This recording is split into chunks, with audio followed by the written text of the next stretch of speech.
আসসালামু আলাইকুম এভরিওয়ান। তো আজকে তোমাদের সাথে হচ্ছে খুবই ইন্টারেস্টিং একটা ভিডিও শেয়ার করব কিভাবে আমরা হলে বারবিকিউ পার্টি করলাম অ্যান্ড সেটার ডিটেলসই হচ্ছে থাকবে এই ভিডিওতে। অ্যান্ড তো শুরু করা যাক।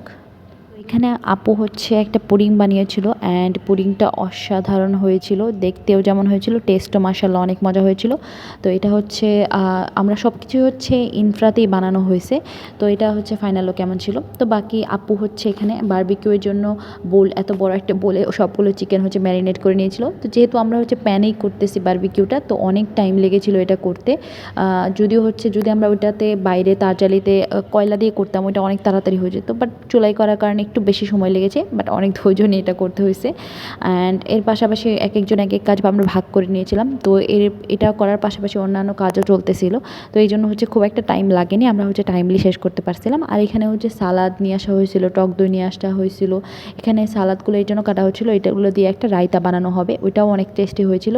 এই সালাদ ছাড়াও ওইখানে আরও অনেক কিছু দেওয়া হয়েছিল, যার কারণে ওটা অনেক বেশি টেস্টি হয়েছিল। আর এখানে হচ্ছে বিভিন্ন রকম মেয়োনিজ বানানোর প্রসেসিং চলছে। মেয়োনিজ 3 ধরনের বানানো হয়েছিল, একটা পুদিনা দিয়ে, আরেকটা হচ্ছে নর্মাল মেয়োনিজ, আবার হচ্ছে পুদিনা নর্মাল মেয়োনিজ দুইটা মিক্স করে একটা মেয়োনিজ বানানো হয়েছিল। অ্যান্ড বারবিকিউর সাথে খাওয়ার জন্য আমরা হচ্ছে ফ্রোজেন পরোটা নিয়ে আসছিলাম। তো এগুলো হচ্ছে আমি ভাজার দায়িত্ব নিয়েছিলাম।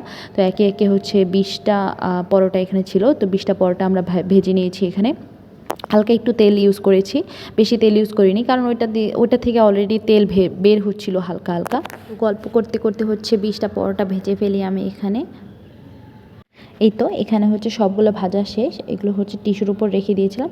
অ্যান্ড এখানে হচ্ছে কিছু বারবিকিউ হচ্ছে এরকম কুকারে দেওয়া হয়েছে, আবার কিছু বারবিকিউ হচ্ছে প্যানে দেওয়া হয়েছে, কারণ যেহেতু একটার ভিতরে অনেকটা পরিমাণ, তো একটার ভিতরে যদি করতে থাকতো তাহলে হচ্ছে অনেক বেশি টাইম লাগতো। অ্যান্ড এখানে আব্বু হচ্ছে রায়তাটা খাইতেছিল, এটা এত টেস্টি হয়েছিল, মনে হতেছিল এমনি খেয়ে ফেলি পুরোটা, এত মজা হয়েছিল। অ্যান্ড এই যে 3 রকমের হচ্ছে যে মেয়োনিজগুলো বানানো হয়েছে সেগুলো। অ্যান্ড তারপর হচ্ছে আমরা সবাই মিলে একসাথে খাওয়া দাওয়া করি আপুদের সাথে, আমরা সবাই মিলে। অ্যান্ড এই যে প্লেট রেডি করা হয়ে গিয়েছিলো, পরোটা, তারপর হচ্ছে বারবিকিউ, মেয়োনিজ, অ্যান্ড ফাইনালি হচ্ছে আমাদের ডেজার্টে ছিল পুডিংটা টেস্টি। এই তো।